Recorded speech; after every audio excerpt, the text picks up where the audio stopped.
expressing actions. So subject pronouns, the way we like to do it is we like to visualize this box. You know, and this is going to serve us well, but when we start conjugating things, adding endings, if you look at the other videos, to actually conjugate verbs. But what this box represents are the voices in Spanish. Okay, and what we like to do is set it up this way, just so in your mind, when you're a non-native speaker learning an L2 or second language, you can visualize this and go and grab it and use it. So eventually this will dissolve, and you'll find your form that you need just by experience. So this side we're going to talk about, these are the voices in order of importance. We have, and I'm sure you've heard this before, first person is the highest, is the most important in a conversation, is I. Second person is the person you're talking to, is you. And third person is, in Spanish, is he or she, but it's also you, formal, singular. And well, let's do these. So first person, like I said, was I. We have you, okay? And that's going to be informal. And then we have he, she in English. And in Spanish, we're going to add you, singular, formal. Okay, singular, formal. So, yo, tú, con acento. And then we have él, con acento is he, ella, she is actually a girl's name too, Ella, and we have usted.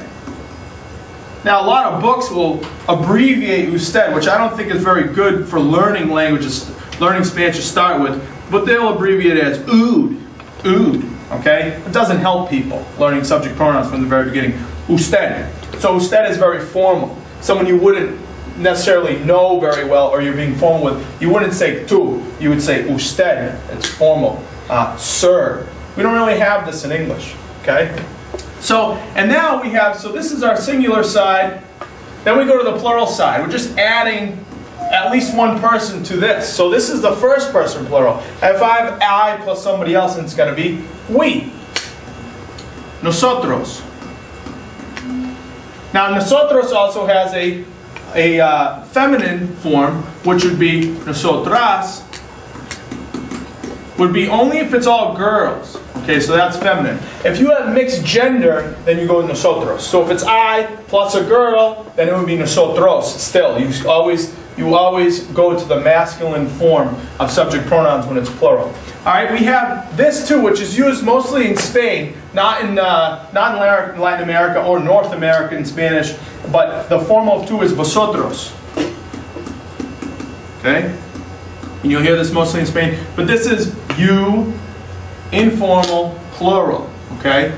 So talking to more than one person, usually a class or something like that. Vosotros also has vosotras, which would be all feminine. Okay? As soon as you have guy and girl mix in a class or a group of people you're talking to, you use vosotros. Right? So again, here's our first, second, and then we got the third, which is, so if you have the plural of él, we have ellos, and ellos is also mixed gender, they.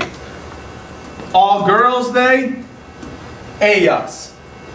So you have, just add nada, ella. And then, so we have third person. This is what you'll hear in Latin America, North America, when you're talking to a group of people, any group of people really, is this ustedes, which is abbreviated, like I was talking about with the other form, as ustedes, ustedes, which is going to be you, plural, formal. Or really it's just you, plural, in the Americas. Okay? So this is you, plural, formal, sort of. In the Americas is really all they use. And so you have your subject pronouns. Now, subject pronouns replace names, okay? And they are the subject to which a verb is conjugated.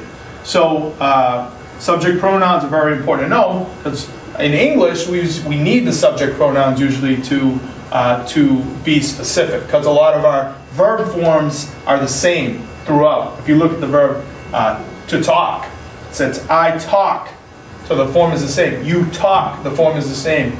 He or she talks, we add an S to it when we conjugate it, so we know that form. But the rest of them, we talk, you plural, talk, they talk. So you need the subject pronouns to be specific about which voice it is that you're using. So that's subject pronouns in Spanish.